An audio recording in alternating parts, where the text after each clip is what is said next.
So thank you very much. It's my pleasure to be here this evening.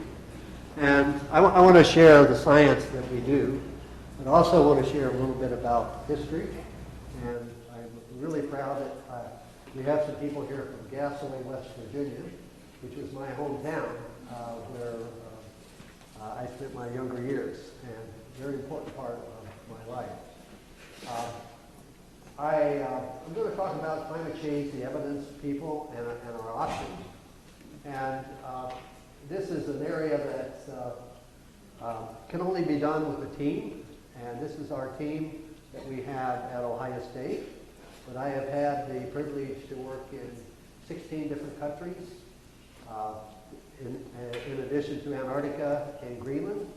And I can tell you that you could not do what we do without a global cooperation. And this is something that we have really, I think, is extremely important, especially in today's world. So what I'd like to do is to talk about the Earth's climate is changing. The world is getting warmer. This is a fact. The global climate change involves many changes. It's not just temperature, precipitation, sea level, ocean acidification, ecosystems, melting glaciers. And I'll talk a lot about the melting glaciers because that's what I do. But I want to talk a little bit about the difference between weather and climate. These are very different things, and I think they get confused. And then there's changes in the climate system that are driven by natural as well as anthropogenic, human-driven changes. Glaciers serve as recorders of climate change. If you go high enough, or in the polar regions, where every year snow accumulates, that it's preserved. And there's a history in the ice that can be read. But there are also indicators of climate change because they expand when it gets colder or wetter, and they retreat when it becomes warmer or drier. So they respond to those changes. And I'm going to give you evidence that that change is accelerating in today's world. But I also want to talk about us. A number of years ago, I was asked to give a keynote at an international meeting of behavior analysts. These are people who study us and why we do anything. And I, having spent a lifetime studying climate issues, this to me is a very important question to try and understand. And a couple of things that relate to climate that B.F. Skinner, who was one of the founding fathers, who was very optimistic that you could understand people when he was a young man, middle-aged man. But by the time he came 80 years old, he started getting pessimistic about us acting in our own best interests. And there were two things that relate to climate. Immediate consequences outweigh delayed consequences. This is a human characteristic. And if you think about it, it's very, very true. We're here and now people. And consequences for the individual outweigh consequences for others.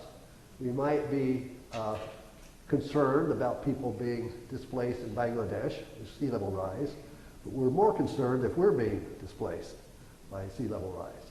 And that's another, just a human characteristic. Then finally, I want to talk a little bit about our options and what I see as our greatest challenges in the 21st century. First of all, the fact that the world is warming. We have instruments around the world, and since 1880, they have been monitoring the temperature changes on this planet. And if you look at that, you can see that, especially in the last 3-4 years, how rapidly that has accelerated coming up to the present. So the temperatures between 1880 and 2016 have risen 1.02 degrees centigrade. Well, that's about 1.84 degrees Fahrenheit for the planet. And if you look at the curve, there are periods when it rises faster, it levels off, even decreases. And these are due to the natural variability that exists in our system. But you can see the underlying trend, and that's what we're concerned about.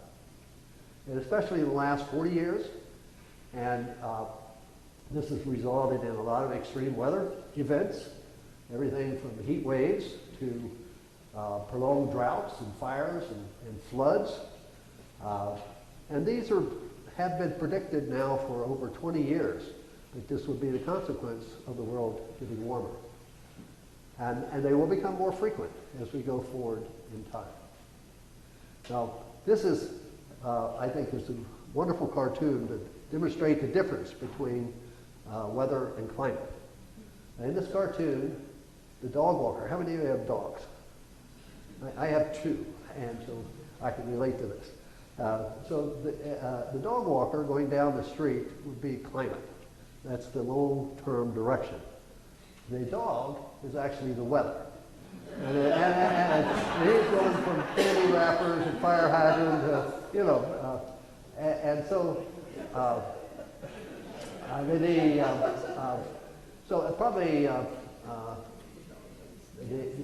climate is what you would expect. And it's a 30-year average of weather. And so in Columbus in February, we would expect the climate to be about 32.3 degrees Fahrenheit over this period of time. But if you look at any given February, it's quite different. So if you looked at February in 2017, we were 10 degrees warmer than that, 42. But if you went back to February of 2015, we were 10 degrees colder than that. And that is the variability that exists in the system. But probably Mark Twain said it best: climate is what you expect, and weather is what you get. So it's pretty simple. But even if you go back to that very cold February in 2015, and you look at the temperatures of our planet, that February for the Earth was the second warmest February on record. And it was just the eastern part of the U.S. and Canada that was so unusually cold during that February. So you have to look at the global picture when you're looking at these changes. Now, where is the heat going? Very little of it's actually going into the atmosphere, only 2.3%. Most of it's going into the oceans. The oceans are warming around the world, and this has consequences for the weather on this planet, because that's where you get evaporation, that's where the water vapor goes into the atmosphere, and we have good records of that going back to 1955. These are the blues are colder parts of the ocean, and the reds are warmer. And as you come forward to 2005 to 2011, you can see that heat going right down to the bottom of the oceans. So a lot of energy right now is going in, warming up the oceans of the world. If you look at Arctic sea ice, you hear about this in the news all the time. This is the curve of the loss of ice between June and October. Usually the minimum comes sometimes in September. And you can see where the mean is on these curves, where the shaded areas are.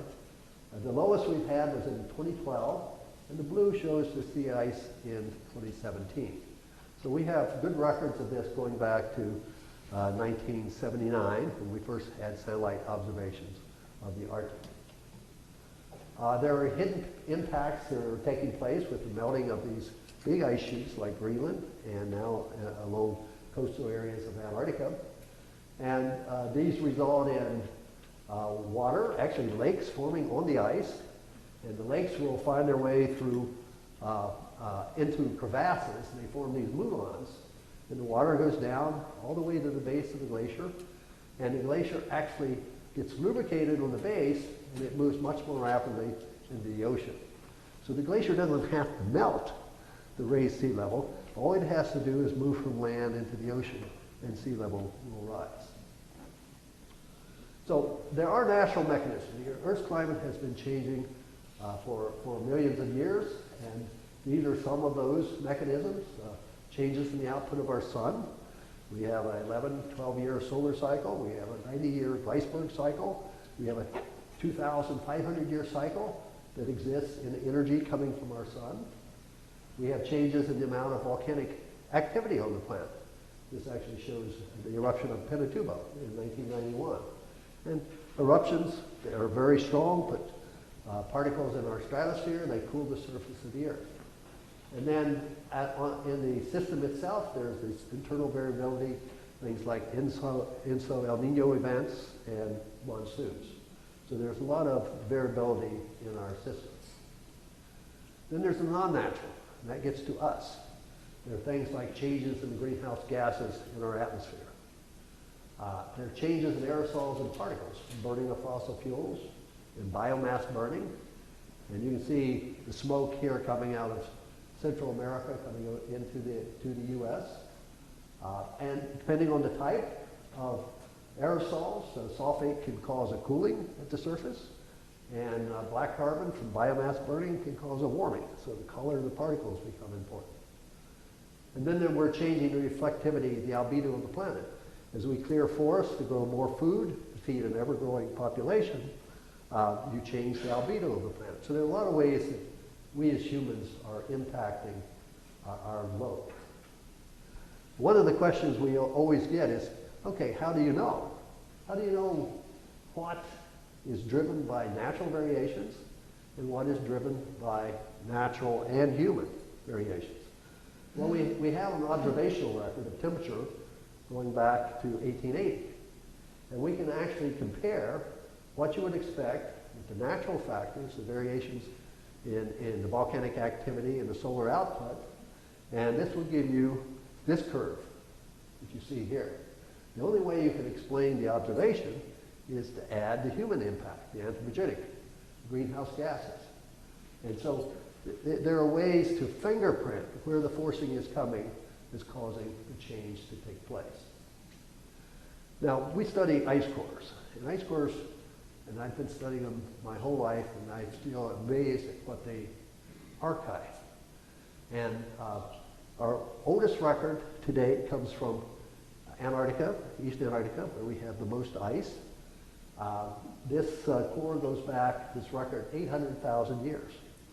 And so for 800,000 years, you can measure the atmospheric composition in the bubbles in the ice. You can measure CO2 and methane, nitrous oxide. And you can look at the Earth's temperature through the isotopes in this same ice. If you look at that, you can see how well they're correlated in the natural world. When this building was under an ice sheet 20,000 years ago, CO2 levels were about 140 parts per million per volume. Here.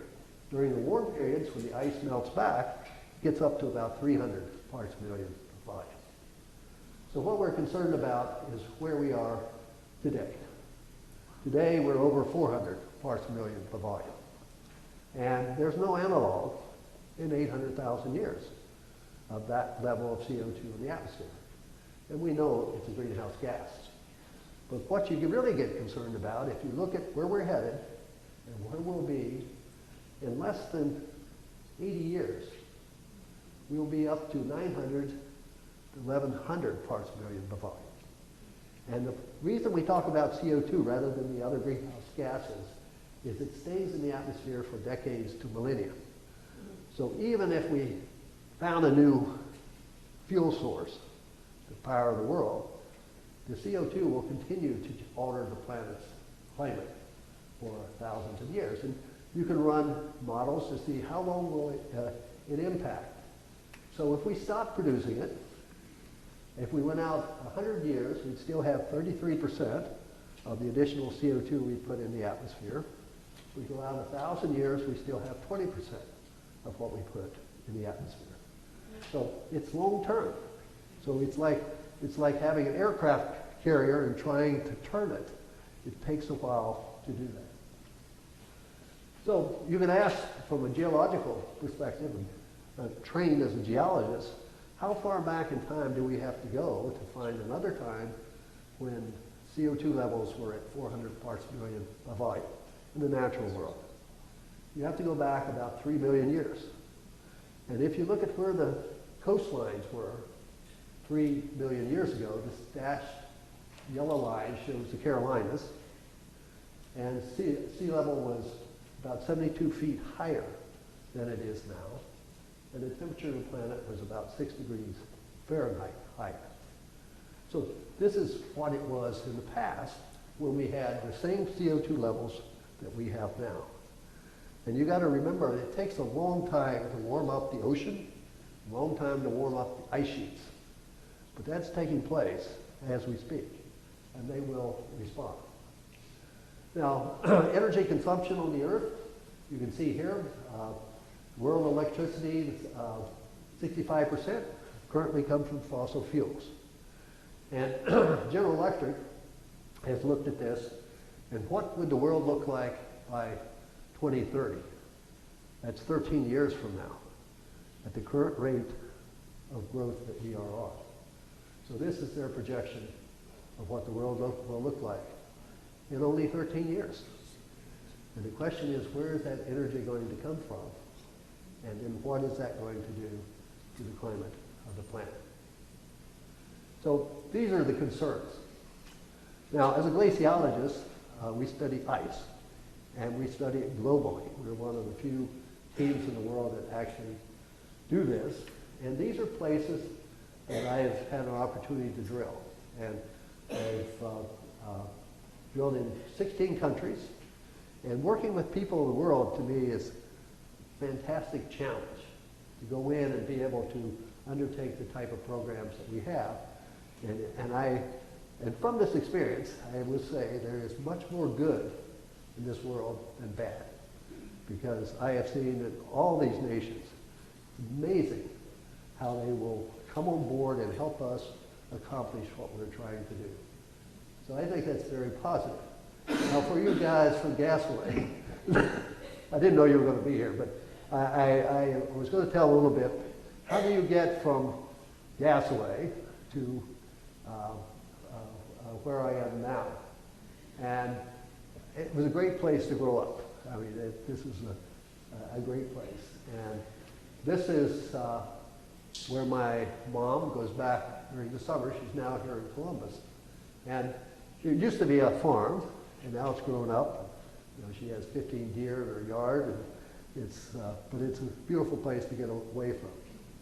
But it wasn't that way when I was growing up. When I was growing up, we were very poor. And this is my brother, Ross, and this is my sister, Regina, and this is me back in 1956. And that's our dog, Muggsy, on a teeter-totter. And, but there are lessons you learn in life as you go along. And we were unfortunate, and our father died when I was in high school. And then my sister's second year at college, she died in an automobile accident going back to college. She had caught a ride, and they went in the river, and she drowned. But as a young person, this brings home the fact that life can be very short. And if you are going to make a difference, you got to do it, because you don't know how much time you actually have to do that. Now, all three of us went to college. People in Gasaway don't normally go to college. And Ross, he went to Marshall, became an engineer for 20 years, and then he went to Duke, became a Methodist minister, and had two churches in Roxborough, North Carolina. And the question is, how do you go from there to here? And how you do that, looking at ice. If you think about that, when I first came to Ohio State, I came to study coal geology because I was looking for a job, and that's what they do in West Virginia. But when I had an opportunity to work at the Institute of Polar Studies, they said they had a research position where I could look at ice, glaciers. And I had geomorphology. Glaciers cover 10% of the planet. They're in places where people don't live. And how are you ever going to make a living studying ice? But after about 2 years, I got to thinking about, what might be possible? And so in a glacier, this is the margin of a tropical glacier in the Andes. This is a wet season and a dry season. You can see every one of those layers. And that's time, and that's history. And if you drill it, you get that history. And so that became a life effort. But, so those are annual layers, and you just count them back in time like a calendar, and you've got the history. Now, an ice core is just a drill. You pull that through. So I'm going to just give you a little of the early history. So here we are. Usually, it used to be when I go out, you drill, the year you go out, and that's when time starts. You go back. But now we're starting to lose mass from the top down on many of the glaciers in the world. And one of the things I learned is to expect to have failure. And it's very important to have failure and really fail big up early when people don't know who you are. And to give you an example of how we got started, when I was a student, there was a fellow, John Mercer, who had made an atlas of all the glaciers of the world. And he had aerial photos, and he happened to be at the center. And in those boxes of photos, we found one of the Quelccaya ice cap. It was the first time that we thought, wouldn't it be great if we could connect records from Antarctica to Greenland with something in the middle, something in the tropics. So we took those photos back in 1973, went to polar programs, they were the only people that did ice core work, met with the program manager, told him what we'd like to do, and he looked at me and he said, Lonnie, I'd really like to do that, but you know I can't, because it's not north of the Arctic Circle, not south of the Antarctic Circle, and we don't fund anything else. So in 1973-74, I went to Antarctica. I was in West Antarctica. And in February, I got a telex from the program manager that said, I have funded all of my real science projects. What can you do on $7,000? And I telexed back and I said, I think we could get there. And so the following year, we made our first trip to Quelccaya. But the early days didn't end there. It turned out there was a good record, but then you had to get it. And the record was at 19,000 feet. It was a 2-day journey from the end of the nearest road. How are you going to get drill in there, get the cores, get them out of there? And so, okay, being young and naive, we said, we'll make a contract with the Peruvian Air Force for this Bell 212 twin-engine helicopter. We'll fly them up there, drill, fly the cores back down, take them home, that'll be it. Well, it turned out at 19,000 feet, helicopter, it would just fall. There was no way they're going to get close to that ice cap. And so I was told that I needed to get back in the polar regions. That's where the real future would be. And, but this is, in life, I think we all have these times when you say, no, there's got to be a better way, another way to do this. So this is the first time we started thinking about solar power. This is back in the 1980s, early 1980s, when not even the National Science Foundation thought this was a good idea. And so we wrote a proposal to do this. And of course, in our world, everything we do has to be reviewed. And Willy Dansgaard in Denmark reviewed this proposal, sent me a copy of what he sent to the National Science Foundation, simply saying that the ice cap was too high for human beings and the technology did not exist to drill it. And of course, but fortunately there was a program manager who said, Willy might be right, but we won't know unless we try. So in 1983, this is a team going in, and there are solar panels in these red bags. This is the drill cable. We went up there, we spent 3 months drilling this ice field. This was what I looked like in 1983. I had a lot more hair back then. And we drilled not one, but 2 cores to bedrock. And this is what the first solar-powered ice core drill looked like. And we drilled not one, but 2 cores. And one set of samples I sent to Willy Dansgaard's lab. He measured the isotopes. It was a wonderful record. And from that day on, he was our greatest supporter that we had to get these records. And so it's, to me, and I've always kept this in mind when I review young people's proposals. What the establishment told me, and is there a hope for this? And so we learned from that.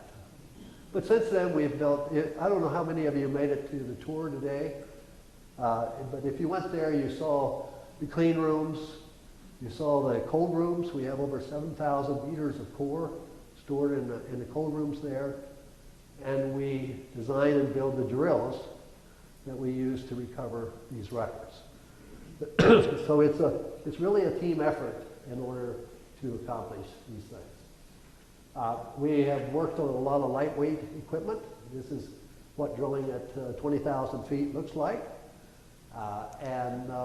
We have experimented with all kind of power sources, from the solar to actually diesels that are re-engineered to run at 20,000 feet in cold climate to make this possible. Then you got to get into these places, and so if you're in Tibet, there are no roads, and so you got to go cross country and get your cores out. If you're in the Himalayas, you're up at the highest we've drilled is 23,500 feet. And initially you start with Sherpas and porters carrying these ice cores. But when you get down to the edge of the glacier, you're still 4,000 feet from the plain below where the trucks are for transporting the ice. And so you have to use the logistics in the country that you're working in. So if you're in the Himalayas, these are yaks. Those are insulated core boxes. There are 6 meters in each box. So 12 meters per yak. We drill 500 to 600 meters to core. So you have to have a whole herd of yaks to move those down to the truck. And if any of you have cats, yaks' mentality are kind of like cats. I'll do it my way. So there's a lot of adventures all over the world for these programs. But the reason we're interested in the low latitudes is that we forget we live on a sphere. And because of that, we have 50% of the surface area in the tropics, between 30 north and 30 south. And that's where 70% of the world's population lives. So understanding how climate has changed there is very important. So I'm going to take you to one of these sites, to Kilkaya, which we now know is the largest tropical ice cap on Earth. We didn't know that when we first went there. But we've now drilled around the planet. And you can actually see in the crevasses, you can see every dry season, every layer. So it's just like a calendar. And if you go down into a crevasse, you can actually see how uniform those are. That must be me. I'll come back out here. And this is what an ice core looks like when you recover. So one of our challenges is just keeping them frozen when you take them out of these high elevation sites, take them down through the palm trees and get them out to the coast and air cargo them back to the university. But when you get them back, you can look back through time. This is 1805 to 1825. Annual variations in isotopes, that's temperature or temperature proxy. And those dust layers are those annual dust layers. If you measure the thickness of those layers, you have precipitation. Now, very few archives on the planet actually tell you what precipitation has been thousands of years in the past. And these ice cores will allow you to do it. These are the isotope records for the last 1,000 years. The reds are warmer periods.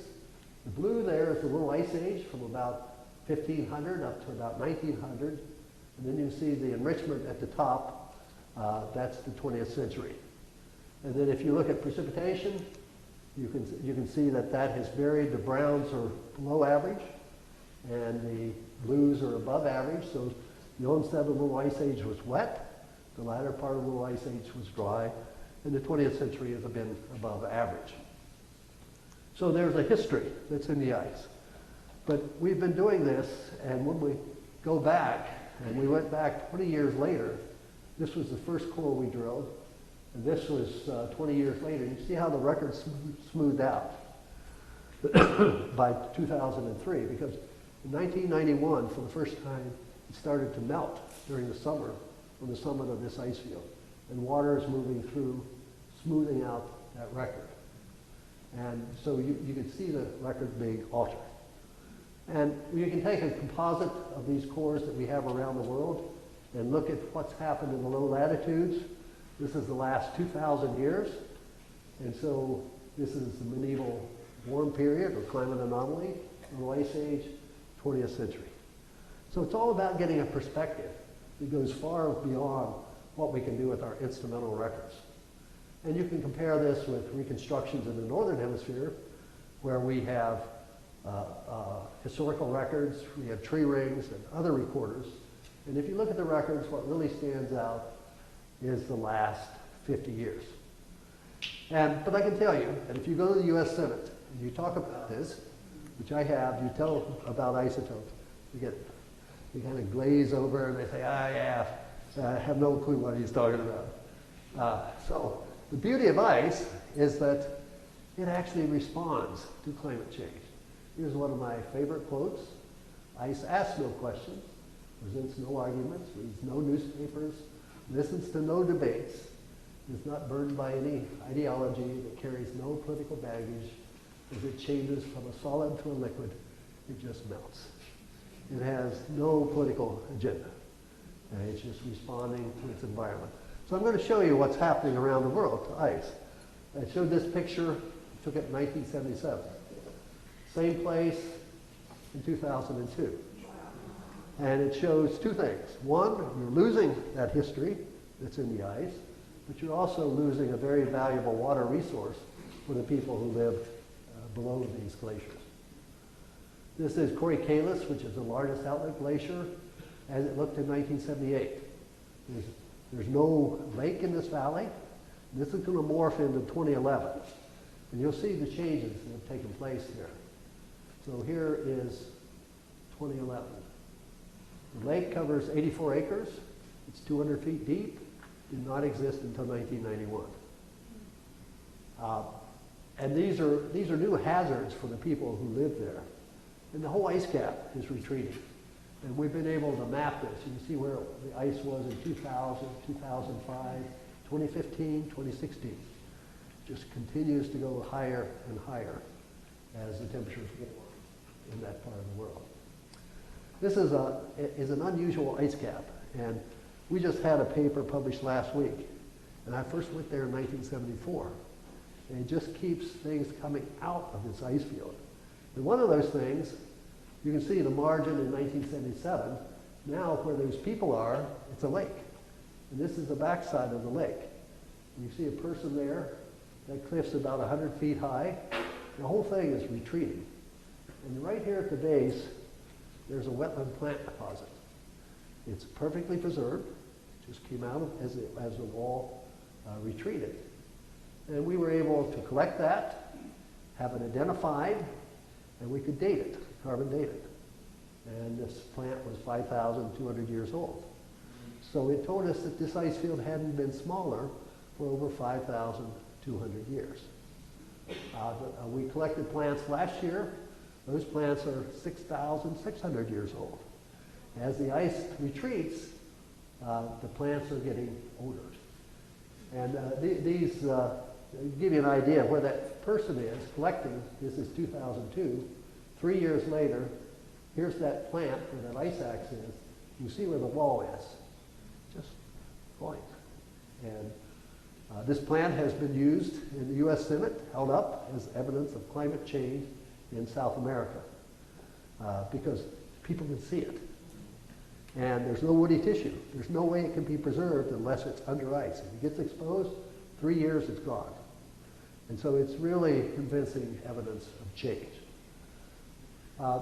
If you look at the world as a whole, all those red areas are where there are glaciers and the glaciers are being lost.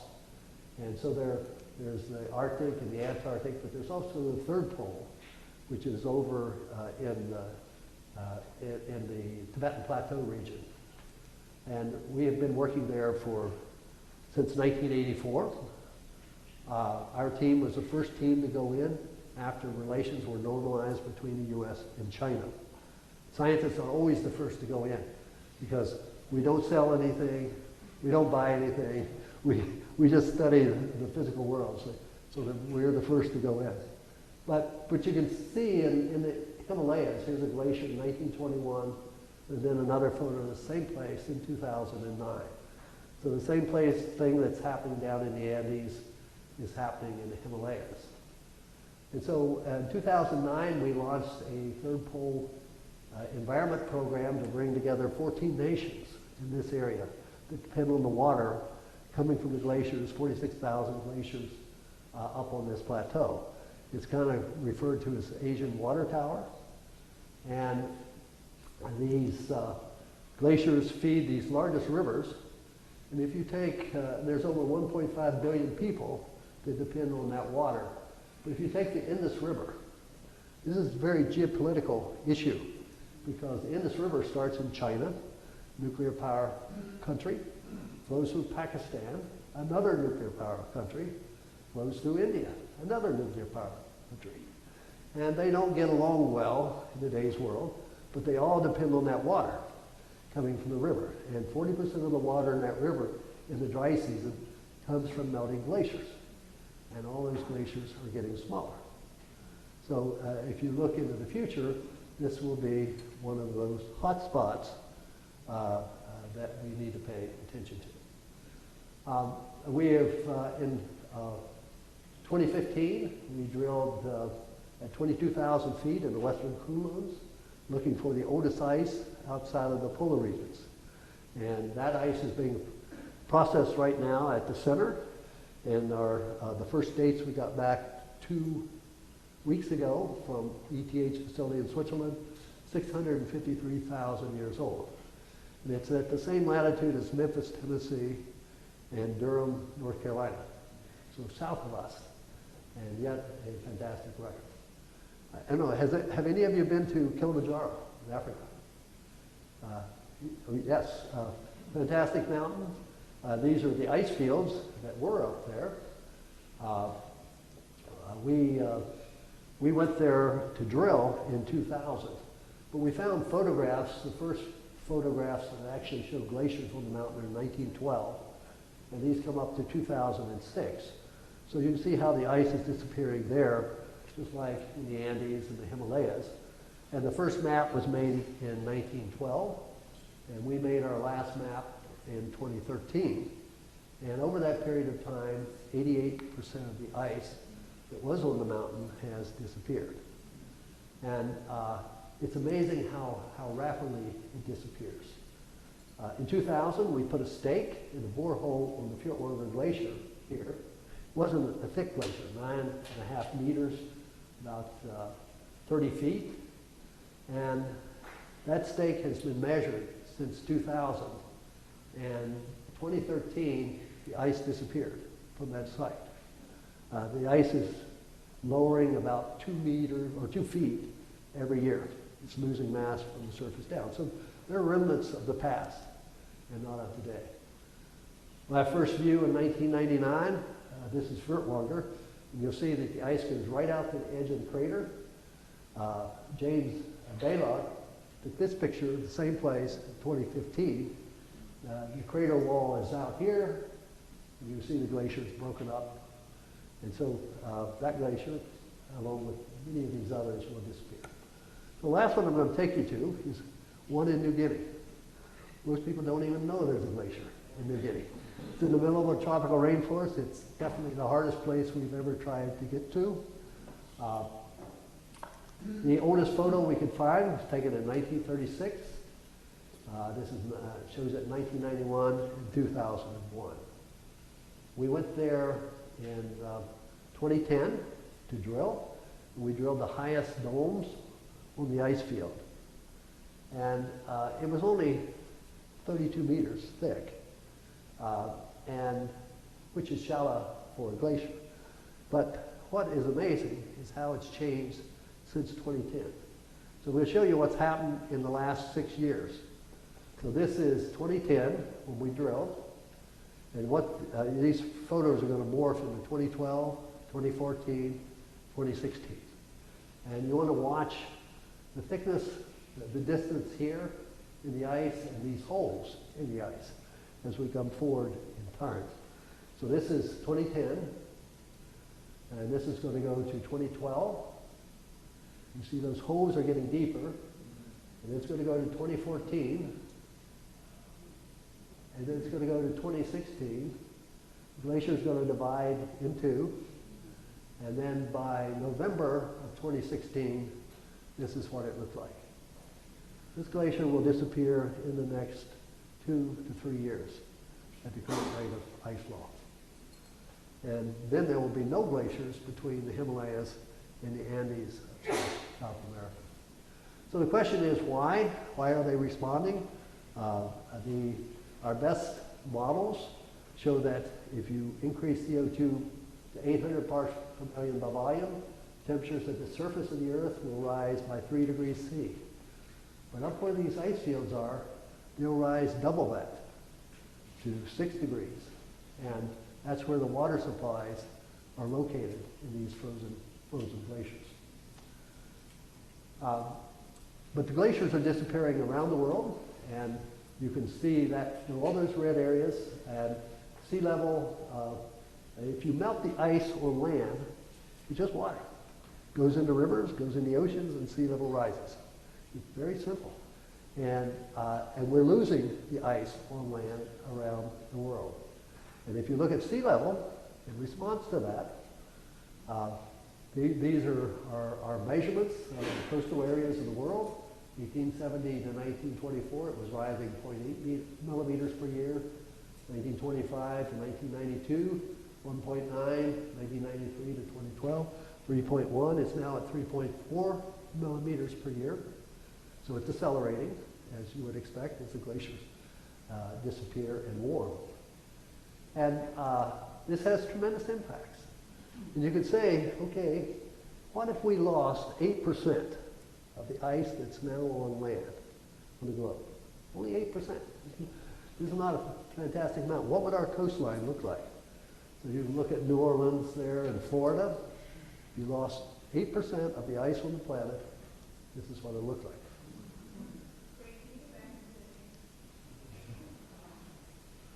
So this is the problem with ice on land. It will melt and it will go in the oceans and it will change the geography of the planet. And because we settled this planet in sailing ships, we built huge cities and infrastructure on the coastlines, and they're suddenly at risk from this phenomenon. So you can make this argument that there's a perfect storm brewing, and the ingredients are the fact that the CO2 will remain in the atmosphere for over 1,000 years. The climate system has inertia.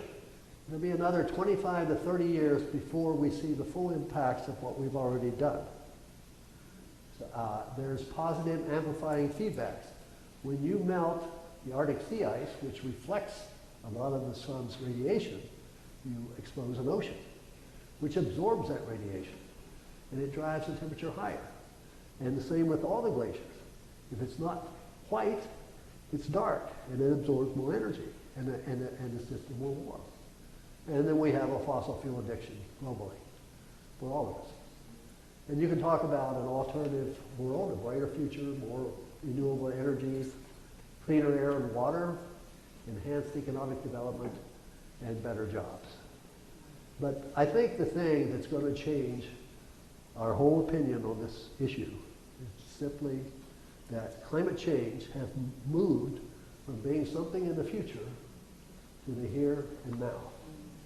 And so I'm going to show you, just very quickly, the last few years. Wettest year on record in Ohio, 2011. Then we had Hurricane Superstorm Sandy.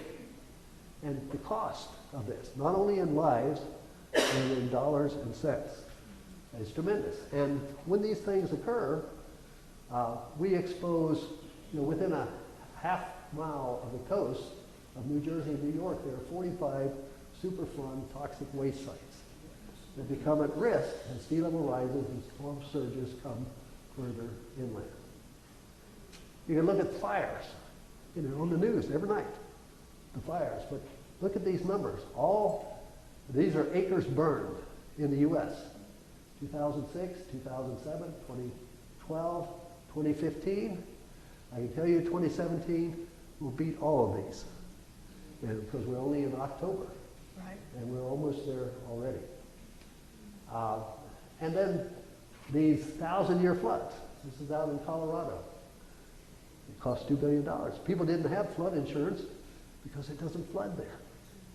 And so this was a 1,000-year flood. But this brings home this characteristic of human beings. Consequences for the individual outweigh consequences for others. When it's your house going in the river, then you become concerned. And more houses are getting impacted. The recent California drought was 500-year drought. Hadn't seen anything like that for 500 years. The floods, 2016. I'm only showing you the U.S. I can show you this in the world. It's not just here. This is Missouri. Record snowstorm in 2016 up in New York. I mean, it's the records that are being broken that we have to be concerned with. Texas in 2016.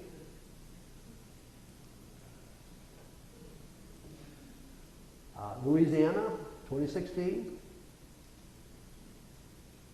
Hurricane Matthew that came up the coast in 2016. Then you come to this year. You got Harvey. I haven't seen anything like that. We've got Hurricane Irma that hit Florida and went through the Caribbean. And on this photograph you see Irma and you can see Jose in the same photo. And there was this path of these storms. And they're being fed by all that warm water because that's where the water vapor that comes from that provides the fuel that builds those storms. And then there was Hurricane Maria in Puerto Rico, where we still don't know the consequences of that. It's a total disaster. But we do know that the estimated cost for Moody's is that these hurricanes will cost somewhere between $150 and $200 billion in damage. Just the hurricanes this year.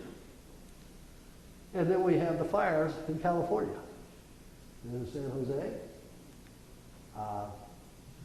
And if you look at those California fires, over 1 million acres have burned. Over 40 people are now dead from that, and there's still, there should be 100 people missing. And the estimated cost is $6 billion. And as of October 2nd, before the California fires, the 8.5 million acres had burned in the U.S., and the Forest Service had spent over $2.4 billion on those previous fires. So the cost is tremendous. So who cares about the cost? I mean, who really cares about this? Insurance, right? Insurance. And they keep records. And so this is Munich Re. Munich Re provides insurance nationwide to all the insurance companies around the world. It's distributing risk globally.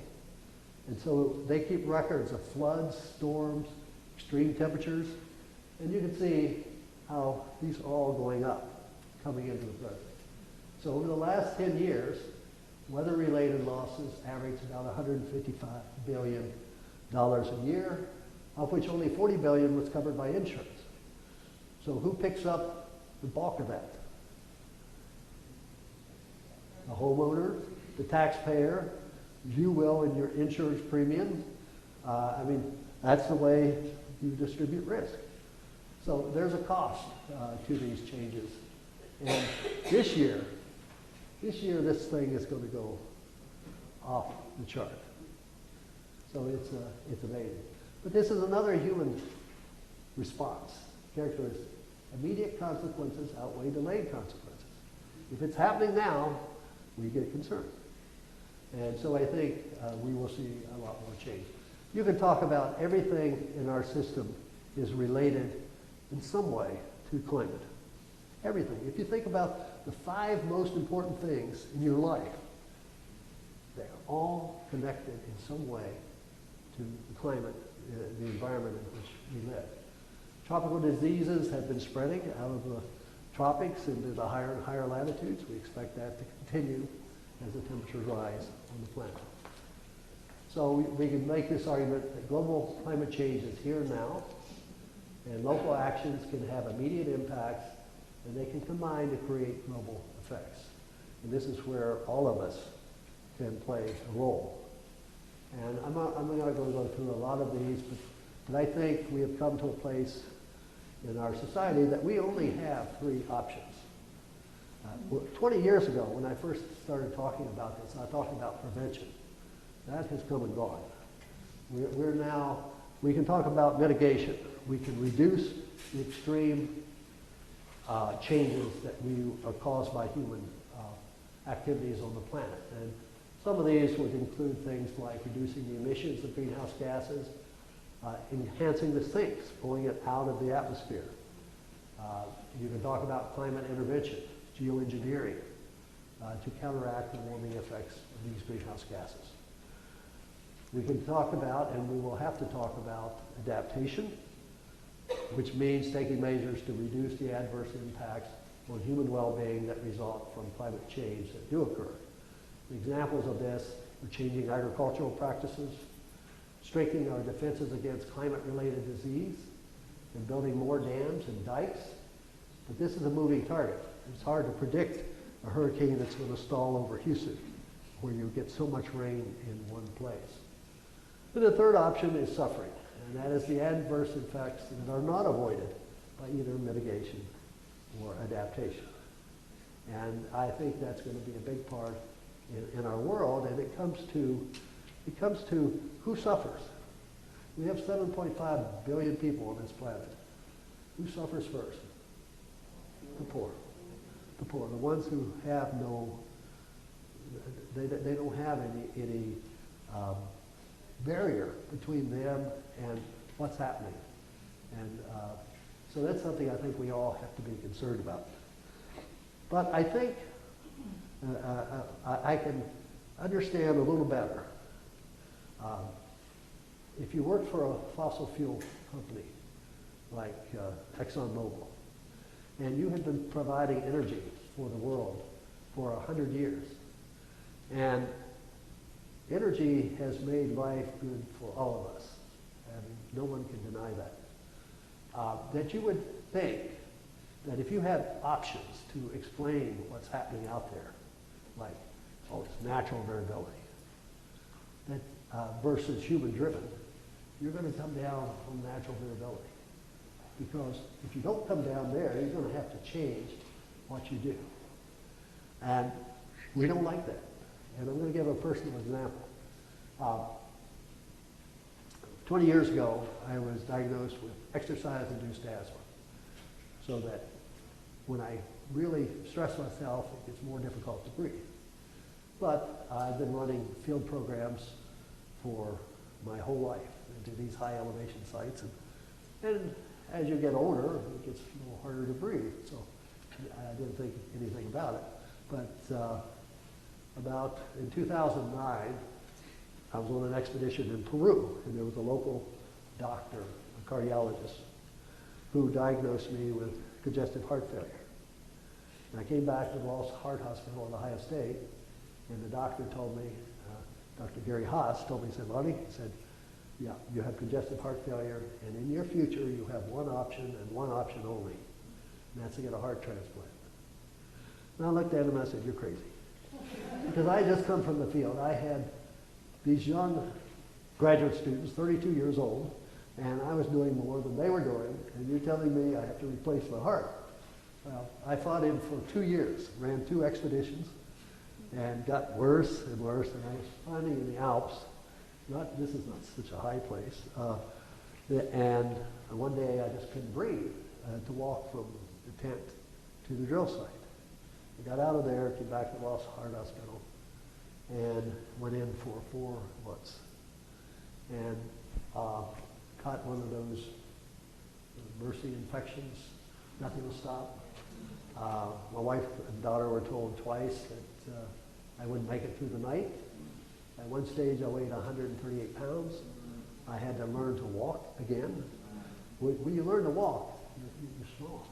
But when you're big, you realize how far you can fall.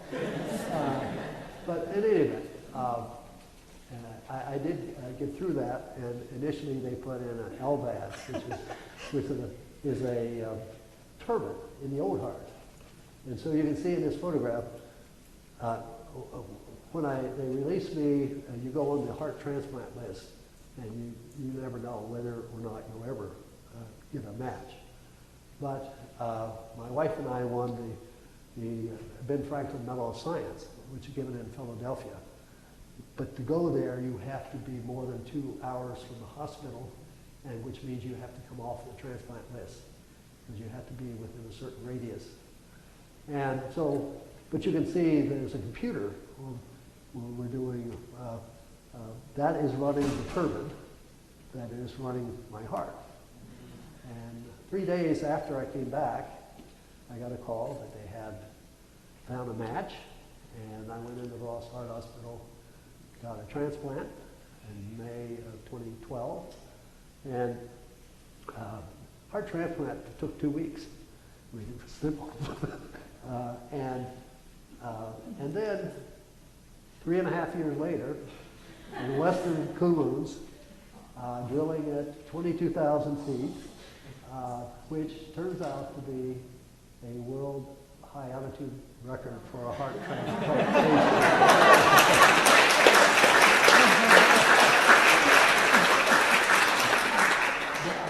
The reason I tell this story is that I had 2 options, to believe that it was asthma or I needed a heart transplant. I did not want, that just seemed too much. So I chose to believe as long as I could. But at the end of the day, we deal with what is. And so it will be with climate change. Right. It is only a matter of time before we deal with it. And it's not that we can't. I mean, there was a very good outcome from this. But you have to decide you have to do it. And the question is, when will that happen? So there are a lot of things that are changing already. And these are very important. Conservation, increasing efficiencies, 4-cylinder, hybrid cars, electric cars, all kind of electric cars coming on the market. And there's renewable energies that are out there. I mean, you can look at a lot of these. I mean, solar and wind. I was in Iowa 3 months ago. 30% of the electricity in Iowa comes from wind. There's a whole industry on that. These changes are coming, and they continue to come. You can look at mass transit, light rails, buses, housing design toward more compact cities. We still have a good quality of life, but we don't need as much energy. The technologies, nanotechnology, LED technology, all the programs that are out there, these are not going away.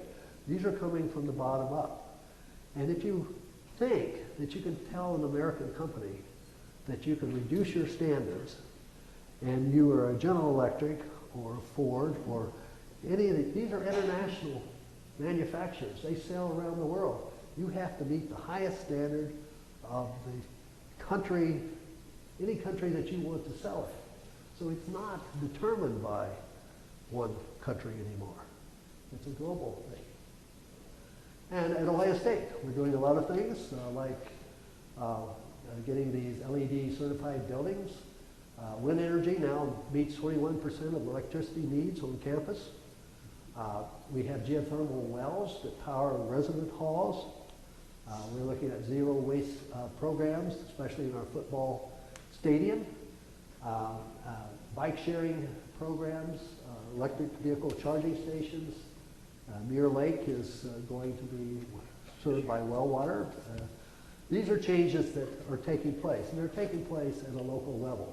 And that's where we can have an impact. So I want to conclude by what I see as our greatest challenges in the 21st century. The first one is what has been with us all along, and that is learning how to get along with each other on this planet. That becomes more of a challenge as our numbers increase and we have more demands on it. But learning how to get along with the planet that we all depend on is going to be our biggest challenge. And these 2 challenges deal with human behavior and are closely related. So when I look at this planet, and if we learn anything from our international space programs, it's how unique this place is for life as we know it.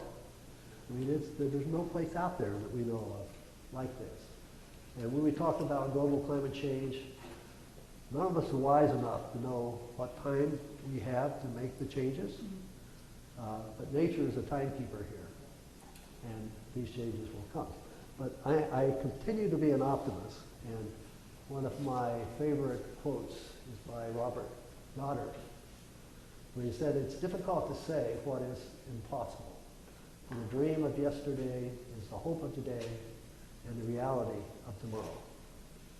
So with that, I'll thank you for your attention.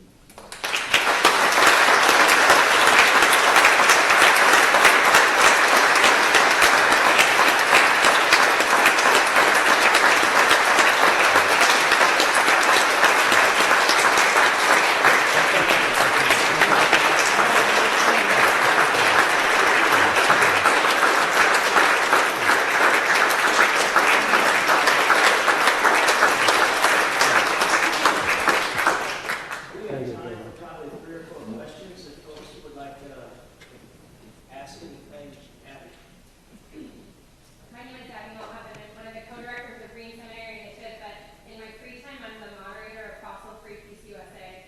And the part when you were talking about how do we have conversations with people from Exxon, that's the part that I'm going to be taking back to my denomination. Part of my job as a moderator is to push on our investment committee and to try and translate what you just talked about into faith language, and to language that people who are decent and in order we have to understand. And so I'm wondering if you could just say one or two more things about how to do that translation. Well, I think you can look at the basics of church. Good stewardship, taking care of the planet. I mean, God gave us the sun, gave us a wind, and you can capture this energy without polluting the planet. I mean, these were given to us to take advantage of. And I see a world that'll be much better than the world that we have today, but we have to go through this period of transition. And this is not new. This is absolutely not new. I mean, you can go back and you can look at 200 years ago in this country. Houses were built with a fireplace.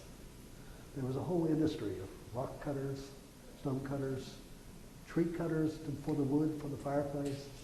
When Benjamin Franklin invented the stove, efficient wood-burning stove, the industry pushed back on that, said that heat is bad for your health. It's not healthy. But if anyone has ever stood in front of a fireplace on a cold night, one side burns, the other side freezes. There's no way that that's good heat. But there's an industry. There are vested interests. And people don't want to change. They don't want to give up those vested interests. And so I think this is a basic human nature for all of us. We don't grasp. We don't like change. But we're going to have to change, and we can. And I often, I think about these. Some of you in this room probably. If you look at World War II, there was a lot of discussion for 3 years of whether we should get involved in that, because we lost 160,000 people, men, in World War I. Why would you go back? You're at it again. But December 7th, Pearl Harbor, end of discussion. Everything that was not possible became possible. It never was impossible. And if you look at here in Ohio,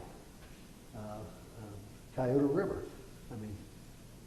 we knew it was polluted for 15 years. The data was there, but it was only when it caught on fire that, we got to do something.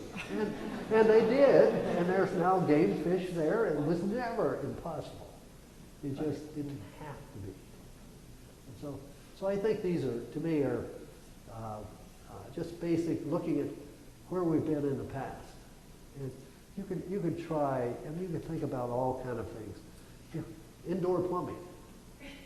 London used to not have indoor plumbing, or Paris.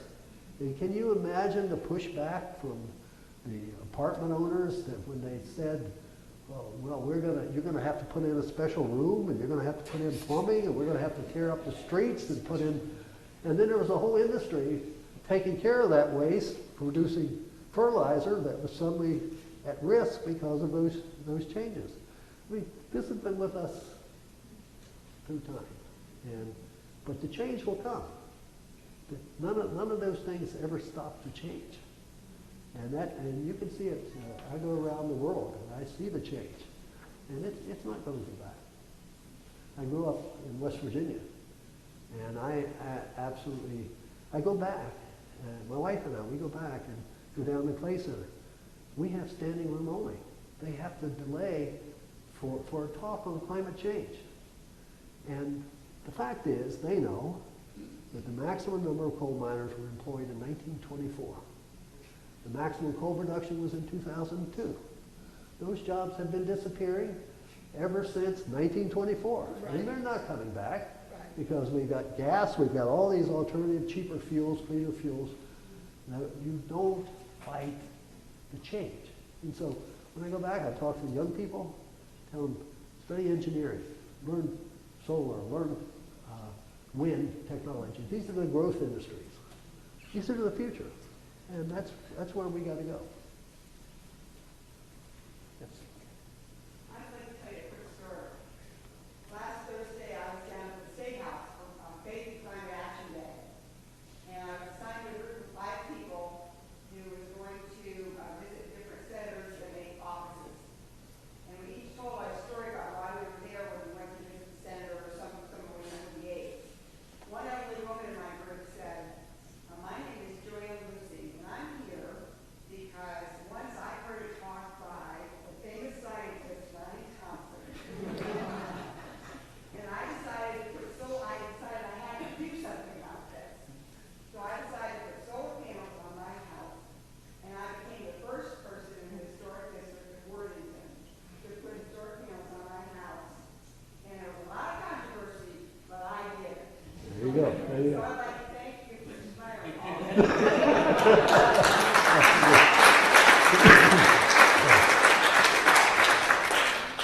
Well, I appreciate that, but I can tell you that it's not. We had a discussion over dinner about when I look back at where I started in Gasaway and where I have gone. I know this cannot be just me. It can't be just me. And you know, I've had the opportunity to meet personally 2 of our presidents and 2 of the presidents in China, where I've been working now since 1984. I believe that all of us can make a difference, and I'm amazed that when you decide to do something, you can make a difference. The question is, has any more people put panels in Worthington? Well, there always has to be the pioneer because it changes things. Yes. Yeah. I just want to thank you and say, some of us were inspired by a long time ago with Carl Sagan and Joy Peel, because this language of values is really shared from us, between us. And so what I really appreciate is you as a scientist always reminding us of the values that are connected with the choices we're making. And I think that's really important. What does concern me is that some of the folks who read this, I remember right after Katrina, riding on an airplane to go there, and I asked the guy next to me, what was he taking from that? And he said that we all need to be armed. We all need guns.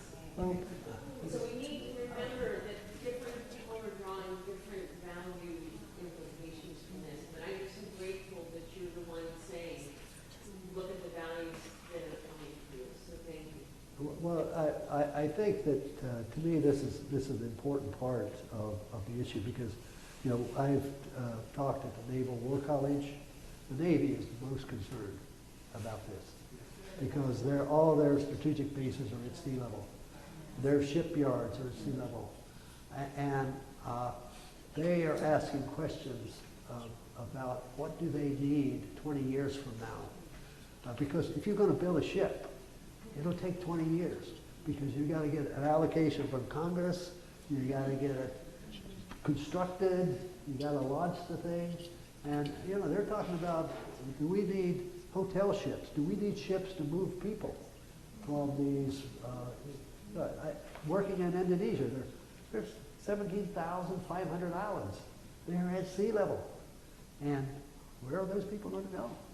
And so to me, it is and in talking to the president up there, he says he thought that climate change, there's two things, possibilities here for the future.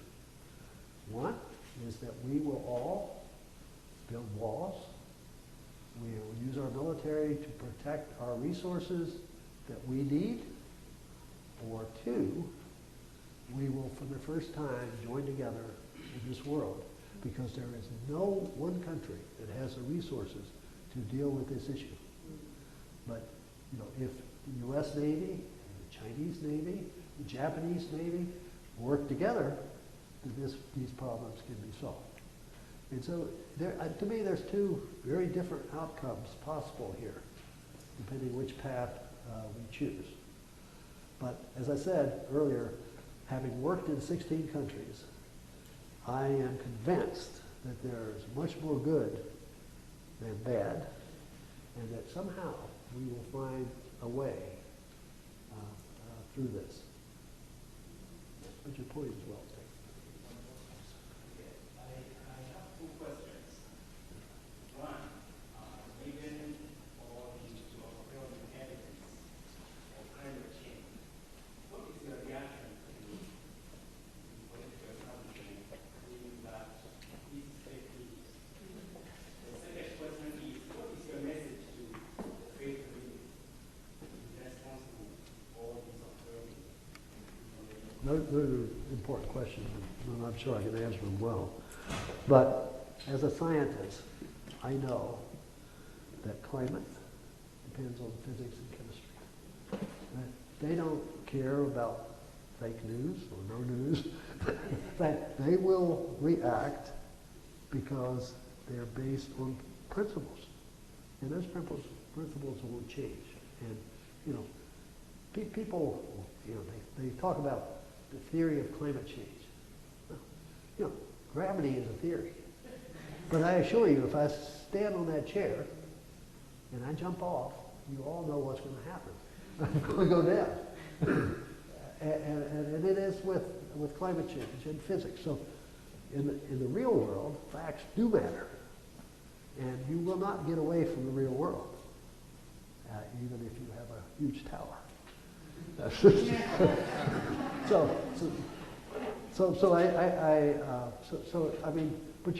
right now, we're in a very unusual time for this country. I mean, we have always been a country that reaches out. We're the model for the world.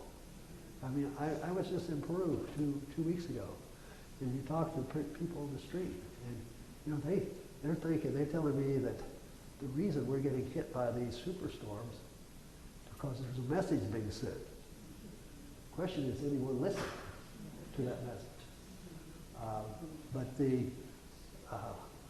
This will pass. I mean, this will pass. And it's and what I am sure of is the climate will continue to change as long as we're on the path that we're on. And we're not only on that path, we're accelerating down that path. And to me, that's the real issue. I would say the message to the faith community would be simply that we're all into this together. And to me, it doesn't matter where you're from, what country, we are all connected by a life force that makes us one. And in fact, sometimes I think about this, that you think about water, a water drop. It is held together by a very thin viscous. And when I look at 7.5 billion people on the planet, we do fairly well. We have our issues, for sure.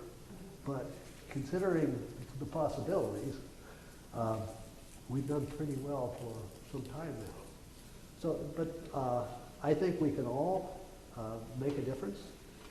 We have to look at our own sphere of influence. We were talking about this also at lunch.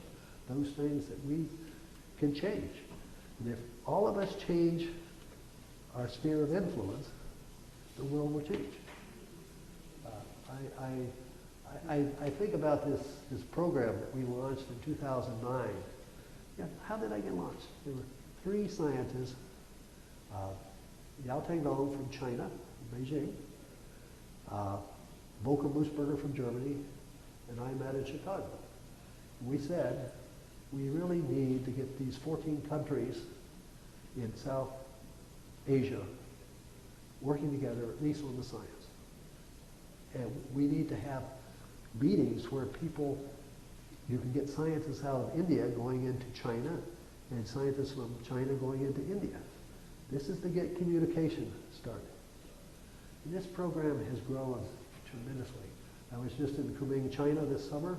We had a meeting, international meeting. We had over 500 people from 20 countries in this program, and the Chinese government put 1 billion Chinese yuan into this program for the next 5 years, because they see this as absolutely critical for the stability of that part of the world, because they all depend on that water, they all depend on the ecosystems, and they are really investing in a big way in alternative energies. And so I see the world is changing, and I mean, when we will get back into moving with it, it's up to all of us. I mean, we live in a democracy, and every 4 years we get to vote. And I hope we learn some lessons.